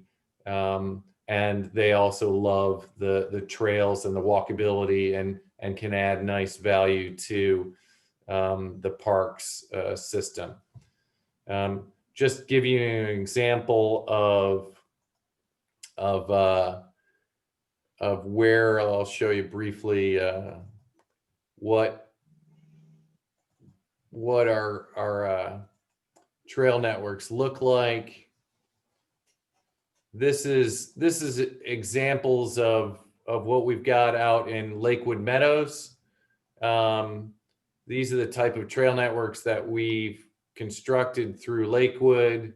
And as I mentioned, the Miller Park doesn't have any wooded environmental features or pond environmental features. It's our understanding is fantastic for birding. But now we've got the ability to add enhancements such as this, which gives a much more environmentally diverse landscape where we can contemplate elements such as what I'm outlining that we do over in Lakewood in the community proper. If you look at this project all told, as I mentioned, this is a fantastic natural feature. This stream corridor is a really neat natural feature. We'll be augmenting with 2 storm ponds here and here as well. And now we can bring all of that diverse landscape into the public domain with trail networks that I just outlined. So with that said, I will hand it over to you with any questions that you might have. Chuck, you got any questions? I assume we're looking at a conservation subdivision. Mhm. A question, Jeff said he'd have to go to the town board for the relief from the conventional subdivision, increasing it to 92 units. Yeah. Is that true? It's within our conservation subdivision ordinance, there's a section that says if there's land that's dedicated for public open space, the town board can approve an additional 15%, I think. Okay. So that would occur prior to a formal application? I'm not exactly sure. It would probably be done prior to the planning board approving anything, but I got to get guidance from Doug on how he wants to do that process. It's really not spelled out in town code. Well, I definitely like the conservation subdivision in comparison with a conventional. I think it's nice to have the conventional map. Yes, well, you usually need that to support the conservation subdivision. But yeah, as far as the layout, the preservation of the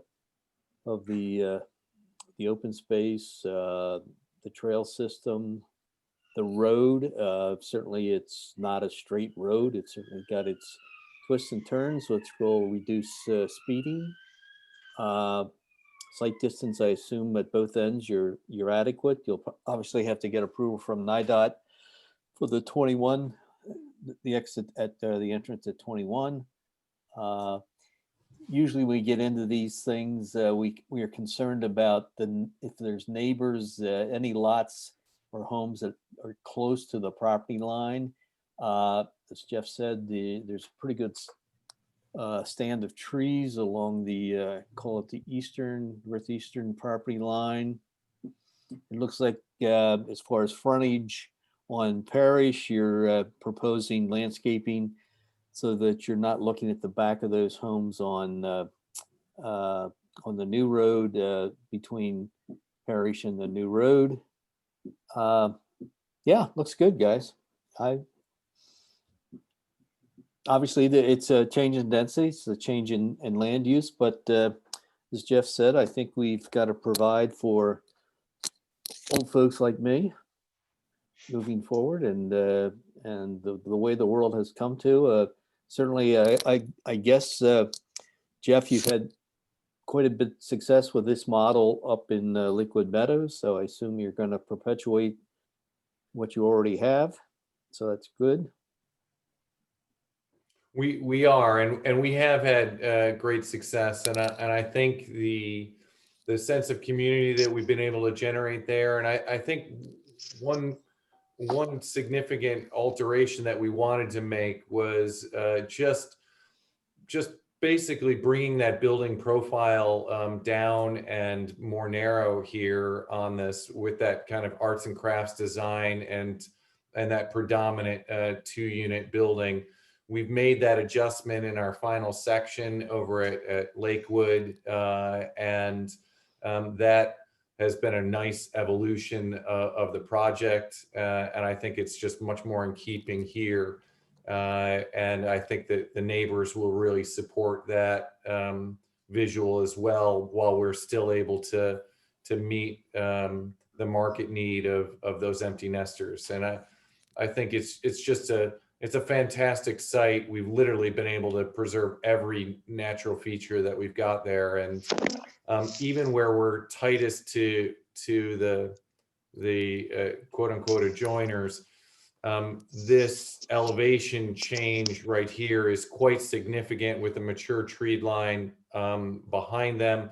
So there's literally no visuals of the site coming up Parish Street here, nor any disruption of the environment that these neighbors are currently enjoying right now, because they're sitting well below grade as they tuck themselves into this hillside. So we're hoping that the neighbors are really appreciative here. We've got one neighbor up here sitting in the original cobblestone home. We felt it really important to have just a giant contiguous block here and continue that ag operations to the west. So we anticipate them also being quite appreciative. And I think these neighbors, when we were proposing this original project, appreciated the distances to the west here. And we're more centering our entry point here to give some relief to this neighbor as well. So I think all told, we're really excited about the project. Eric, are there any contradictions to the comp plan that you're working on that would apply to this property at all? What's the agriculture, the farmland itself? Is it prime? Is it good, or is it just adequate? Or it is not. We checked on that, and in your comp plan, this area was not listed as strategic farmland. So we're pleased to see that we're not having any compliance issues there. I don't know the designation of the farmland itself. And as I said, we'd like to keep these two fields in ag operations. This one and this one are non-disturbing functions here. So we'd like to keep those in ag operations as well. And then have these move to the similar meadow styling that the Miller Park did prior. Yeah, to answer your question, Chuck, I don't think there's any big concerns from the new comp plan in that regard. Jim, do you have any questions or comments on it right now? Jeff explained it. Jeff explained it well. Got good sight distance at both locations. I have no problem with the way they route. I prefer to have this dead end cul-de-sac. Probably when we get closer to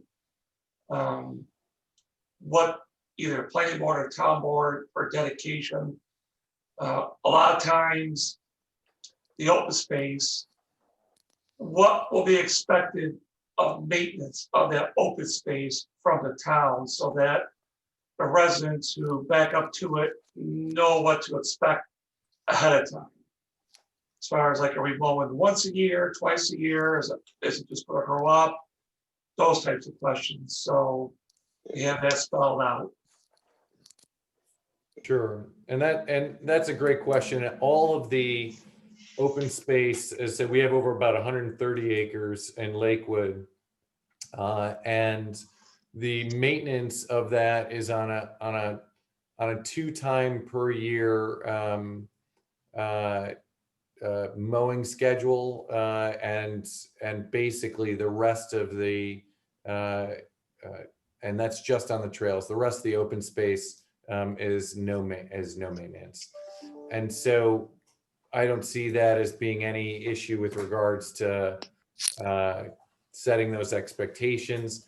And we're also happy to put the property into HOA management and maintenance if the town deems that more appropriate, and then just putting in easement structures that allow for public access on all of those HOA lands if the town wanted to go in that direction. So you could really choose whatever alternative fits best for the town. Jeff, just maybe you do or don't know, maybe it's a rich question, but the sanitary sewer, would that, the houses that are on the hill of the new property you acquired, would that come back to Pear Street and go down it, or you have to, say, pump it all the way over to, or gravity over to 21? That can gravity all down to 21. Okay. Okay.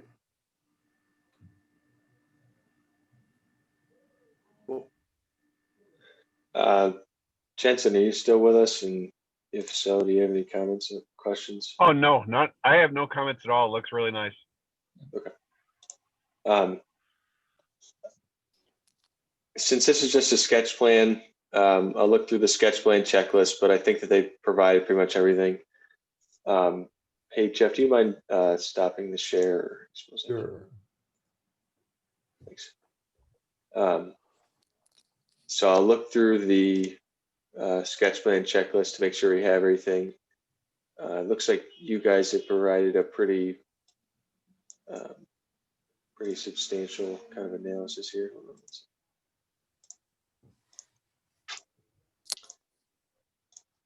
So this is general information. I think you have, yep, you got all the lot numbers, square footage, all that good stuff. And then I'll go through the referrals as well as far as what's needed. I'll get that to you, John.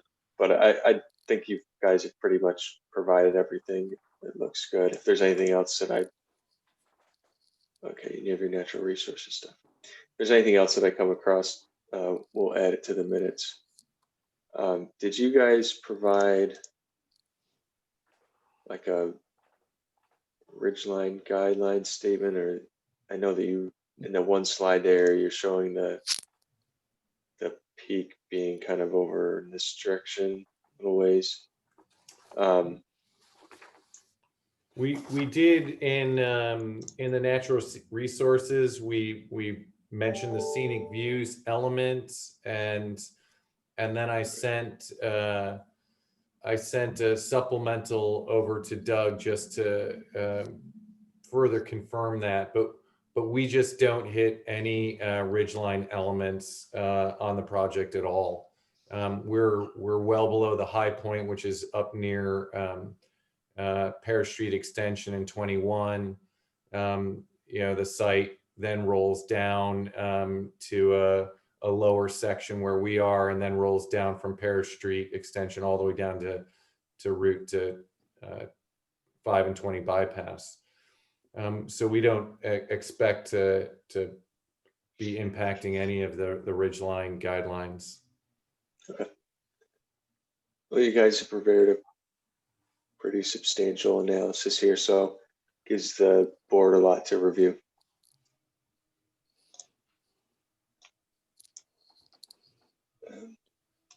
What meeting are we looking at, Eric?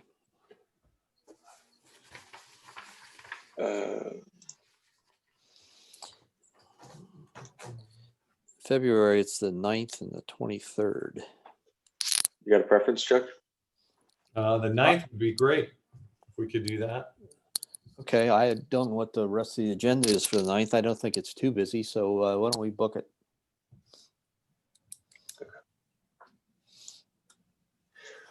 It'll probably go to the county just for like a technical review, which is just, their general comments. But certainly the planning board doesn't need their comments before they talk about it. You notify neighbors for sketches, don't you, Eric? Yep. Okay.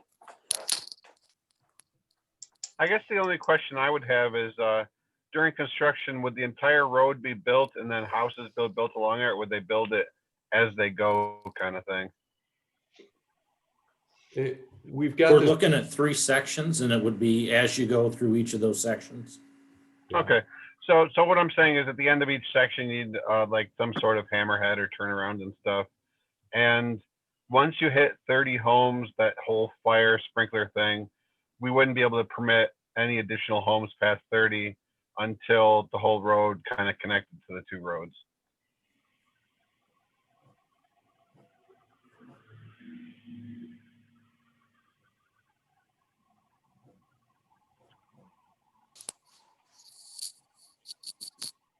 Chris. And I'll get some clarification from Doug on the process for the Relief. density bonus. Mhm. Well, that would probably happen after the sketch, I would assume, before the preliminary. Yeah. Mhm. Yeah.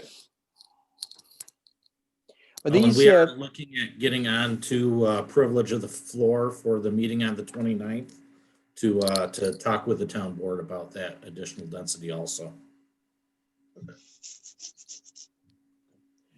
these lots, are they fee simple lots, or are they, you only own within the four walls? They're full fee simple lots. Yeah. And so each one will have its own side yard and side lot, and your rear yard and all that. Okay. Correct. Yeah. And what's the average size of the lots?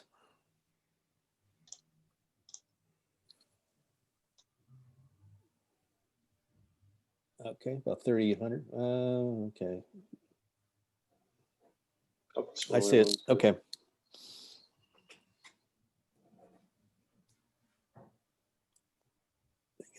That's the difference between the 2-unit and the 3-unit buildings. Okay.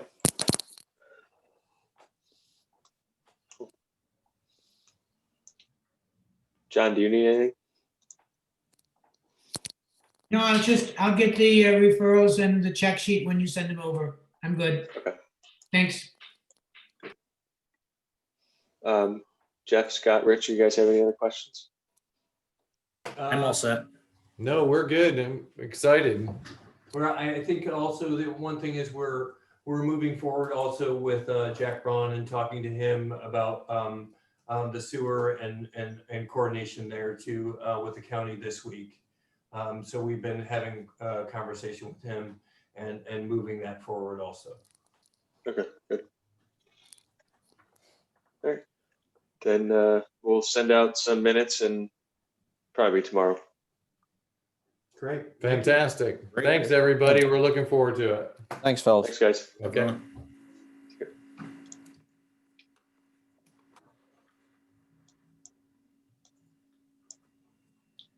All right. You guys want to hang out for a second, make sure there's nothing else we need to talk about?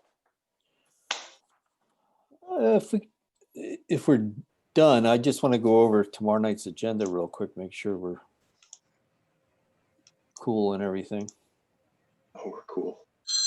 We're cool. Yeah, the weather's cool. Never mind. All right. Pull it up right now.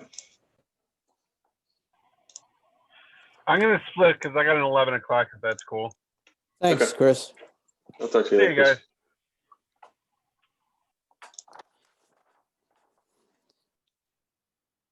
Jim Okay, hanging so by. what are- Jim's going to stick around for the, what was some, Sweatman?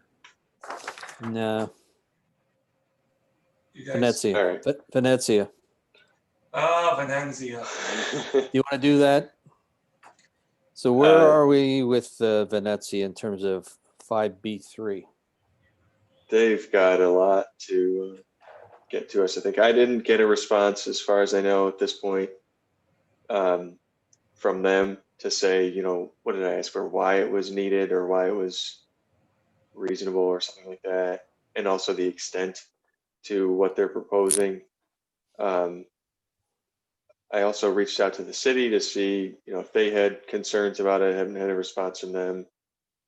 And then maybe the biggest concern is that there's some information with the SWIP that's missing, outdated. So they've they're supposed to provide that by next Friday, but Oh, so as far as tomorrow night, there's nothing we can do on this, even though it's on the agenda. yeah, I would say the Okay. board should probably not grant it, probably not make a decision at all, or Oh, definitely not going to grant it. We won't deny it, but we'll table it. All right. Well, Chuck, I think on the town board meeting, there was that approval of the letter of credit. Mhm. I'm assuming we're gonna table that until everything's straightened out. Okay. I guess the is letter that of what the credit, town board?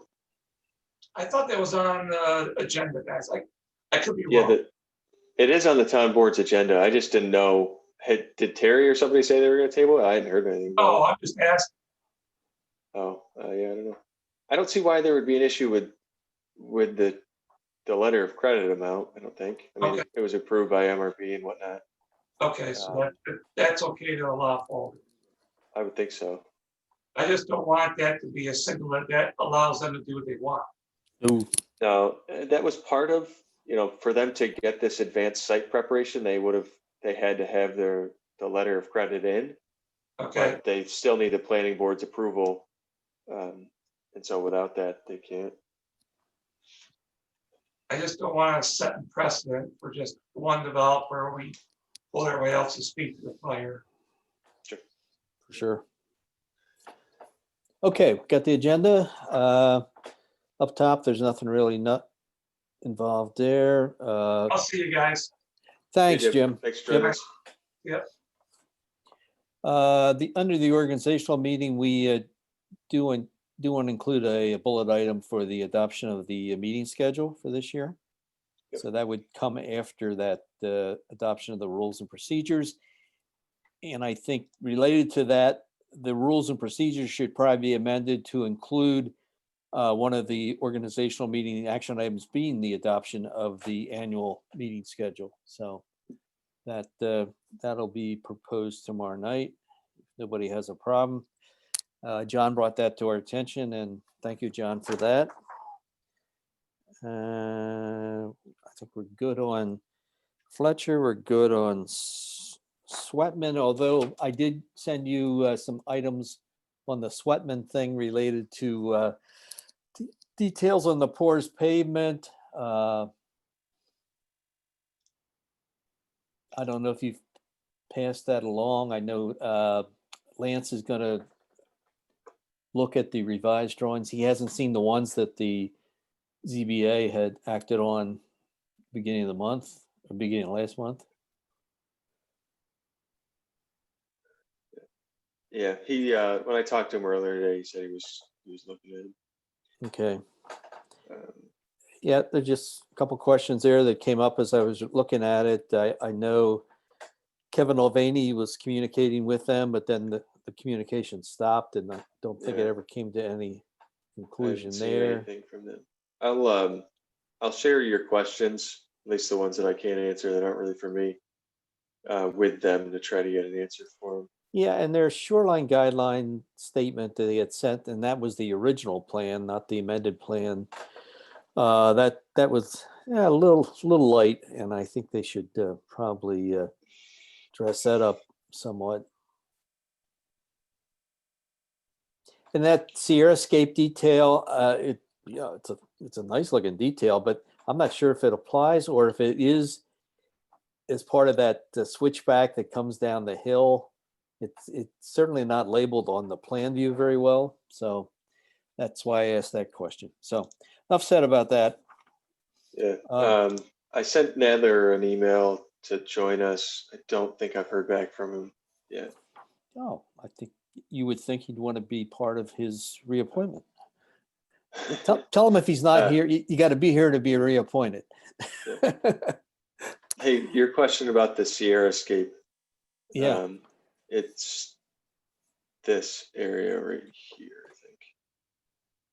And I think it's called that right there, Sierra Scape retaining wall. Oh, okay. I was looking down closer to where the on the hill. Okay. It's up there. Okay.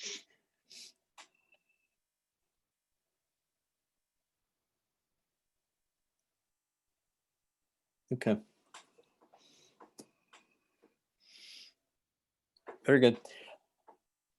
With the airport, could you get me a copy of the master plan? Eric, send that out to me at some point. Just want to make sure the master plan is somewhat in conformance, or this application is somewhat conformance with the master plan. Yeah, I'll do my best. I remember it being very large, the plan. Oh, I'll try to get it out to you. If it's small enough, I'll send it. If it's too big, I'll try to split it up into a couple different pages. and or send it. we just have it available for tomorrow night, I guess. Okay.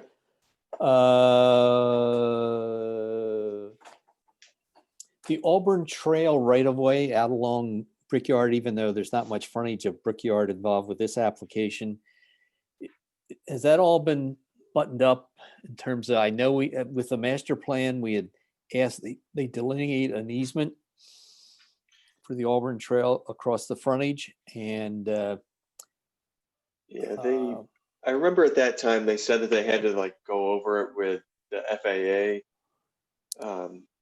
yeah, To make sure since that it it wasn't was. FAA and also I guess with other county officials. Yeah, since you can't. I'll ask Doug and probably Greg Hotelling, just because Emma Rieger's been working on that section of the trail. Mm-hmm. Okay, So, very good. Going down to the referral from the town board regarding County Route 28.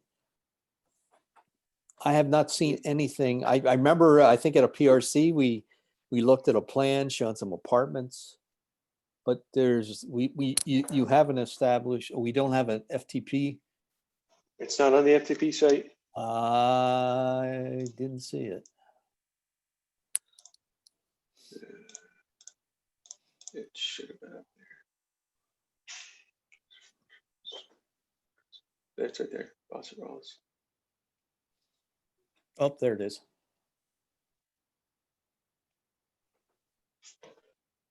Okay. Let me look it over. Okay. And then I put Sure. together some comments here too. Okay.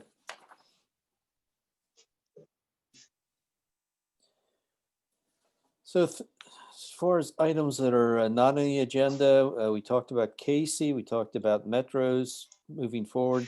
Venezia on Thomas Road. Where does that stand? I know he was in a hurry to do something, but he sort of held. The plans he sent in, well, for one, he needs to correct the violation, which is pretty close to being done. They're submitting a lot line adjustment application that would eliminate the need, or it would correct that violation. I think there was a couple items left that they needed to kind of like change on the plat map, and Okay.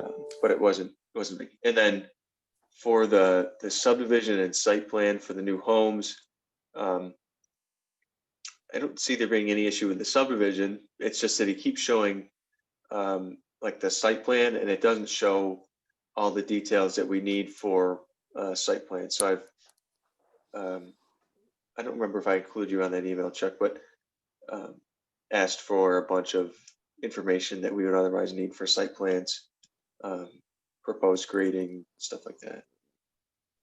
So we're I think shooting for the 26th possibly for that. If he If he gets can get it. everything in. Yeah, if he gets everything to us, I In sent time. him those emails. Yeah, I sent Okay. him those emails last week, and I don't have Okay. anything yet. It looks like he just sent me something about 5B3. So, Okay, very good. Hey, it's 11 o'clock. I don't want to hold this up anymore. yeah. And Chuck, if you hadn't heard yet, I am starting a new position in February. I'll be the director of planning for Niagara Falls, and so we'll figure everything out as far as moving forward. I'll be with the town. Wow. again to the end of this month. Congratulations. Very good. Thank you. Excited. Big move. It's the town of Niagara Falls or the city of The city of Niagara Falls. City of Niagara Falls. Ah. Yep.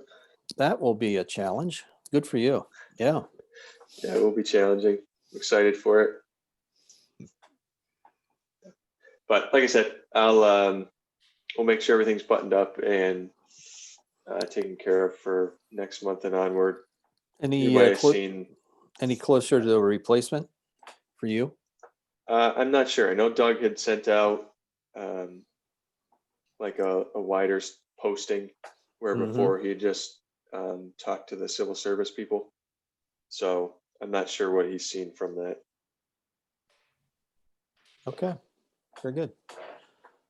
I'll also be staying on part-time moving forward, but I won't be as available. I won't be doing as much stuff. So I'll still be here to kind of help out and transition, but not obviously in a full-time role. I'm sure we all appreciate that. But that's great. You found a job. That's good. Yep. That's good. It sounds like a great opportunity. Wow, that's wonderful. Yeah.